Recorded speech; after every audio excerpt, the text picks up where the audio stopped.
She was beautiful and gracious, and everybody was just clamoring around her to try to meet her. And here I looked over, and the prince was in the background. No one was paying any attention to him, so I went over and talked to him, and he was just the sweetest thing.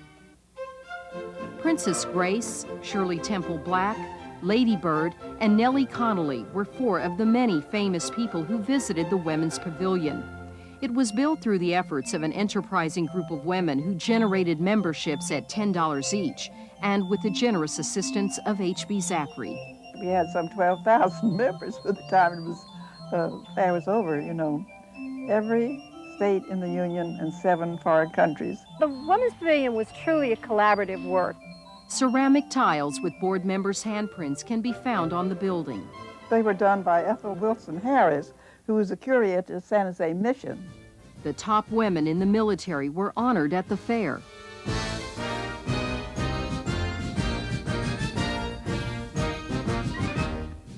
The Pavilion of Portugal honored our founder, after whom the river and the town are named, San Antonio de Padua. If you're familiar with the St. Anthony statue on the river, that was given at the time of the fair. Well, I remember the exhibitions pavilion where these great masterworks were brought from the Prado in Madrid, Spain, and from the Louvre in Paris, France. The exhibition came by ship from Spain to Galveston, and there was a convoy from HemisFair who went down to meet the ship. All kinds of sirens blaring and lights flashing. It was really marvelous. With the Spanish treasures were their curators. They were curators that not only came with the material, but stayed with the material. They were here throughout the exhibition. The 6-month course of HemisFair never did run smoothly. In the 2nd month of operation, the fair went broke and another underwriting was generated. I understand that between Zachary and Tom Frost, they wrote a check for $600,000 or so, and that's what made the fair continue. Then, in June, Robert Kennedy was assassinated just 2 months after Martin Luther King. We were all just sort of reeling like the rest of the nation when Robert Kennedy was assassinated. We stood around the U.S. Pavilion quite a bit because the flags were lowered to half-mast. It was a very somber day. And then, of course, there was concern that there would be rioting or unrest, and that led to even more security when people were at the fair. And President Johnson came down to celebrate the July 4th weekend with us at HemisFair. Well, I well remember the president coming, of course. We were so expectant and delighted to have the president coming. And so we were all there, you know, but very much aware that on the roof of our building, there were these Secret Service officers with drawn guns. You know, it really made an impression. And the Secret Service, who took the important people and put them behind other people, put me right behind LBJ. And I was petrified because I thought, oh goodness, if they miss him, they'll get me. President Johnson's family joined him that day. Each pavilion they planned to visit had a strict schedule and very tight security. The outstanding Alexander Gerard collection of folk art was a must-see on Lady Bird's list. I'd seen his things for years and years. And of course, this was a super collection of rare and splendid things and peasant articles used in a simple home. Richard Rosen, manager of the Gerard exhibit, received word that Lady Bird had arrived. He dashed out the exit, which was adjoining the entrance. Lady Bird was coming up the ramp, and so I just jumped across the railing so I could be there to greet her. That was my job. And before I hit the ground, 2 Secret Servicemen, one had me by one arm, the other had me by the other arm, and they both had me plastered against the back of the building. And I think it finally, when they all arrived, it finally took Marshall Steves or somebody like Pixworth, one of the heads, to finally say, yes, he really does work here, you can let him go. That was my experience. It was kind of scary. Even the cowboys got a shakedown. And a couple of folks came up and said, take your guns off. I didn't know who they were. And I said, what do you mean? He said, take your guns off right now. I said, what do you mean take my guns off? Because we were used to wearing them everywhere. He said, take your guns off, and showed me his badge. He was Secret Service. On TV, you see the black suits and the sunglasses and all, and Here, one of these guys is talking to you and saying, don't make any quick moves. There's someone watching me as I talk to you, and we want you to get rid of your guns, and so we definitely did. It was September 15th, just 3 weeks from the closing date, when the monorail crashed. And the governor called me and said, Carlos, there's something has happened with the monorail, so you better go and check.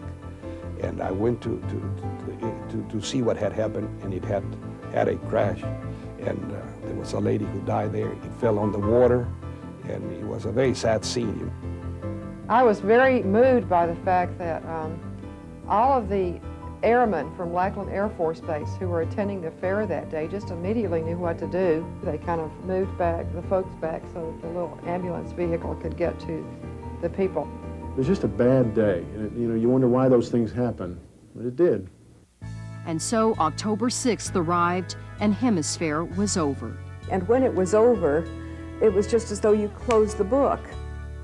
It was just, we had made so many new friends from all over the world. Towards the end, when we were all saying goodbye to each other, we all had a tremendous sense of accomplishment. When will we ever see the Bolshoi and Bob Hope and who knows who all right here on our stage in a 6-month period? The gates were locked and the keys given to Mayor McAllister. I walked back to my office, I think the next day or a day or so later after I rested up, and I found out that my office was locked. The city did that because they wanted to be sure all of the assets of the fairground were protected. It was the city's responsibility now. The city owned the site. During cleanup and teardown, some of the sculptures were mistaken for, well, certainly not something to save. One by Anthony Caro, which was a pipe sculpture that was painted a kind of light blue, and it was picked up by a garbage truck. The other missing sculpture was very large, rectangular, and black. No one could find this Tony Smith sculpture. No one. It didn't look like much to the guys who were charged with tearing a lot of this stuff down in a hurry. And they took it, torched it up, and converted these wonderful rectangular spaces to ice chests and used them. Later, it was reconstructed and now rests on the grounds of the McNay Museum. Well, the amazing thing now, 30 years later, is looking back and seeing HemisFair really did change the entire course of this city. But was HemisFair a success? Well, first of all, HemisFair did not make money. It lost money. It was no secret then. It is no secret now. There were economic problems at HemisFair all along. The reason why the fair lost money is they didn't have the attendance that we expected to have. We really didn't advertise the fair at the early stages. But I don't think anybody was sitting in New York saying, oh, I've got to go see that. Like Tom Frost said, that's the best loss they ever had in their life because of what was the net result of that fair. When you added it up, it was about $50 or $60 million worth of permanent buildings, which made us feel very good. It was the change from a sleepy military town to the possibility of being an international center. I think they'd still be 20 or 30 years behind what they are now if it wasn't for HemisFair. It was a blockbuster. Turned out to be even better than I had dreamed.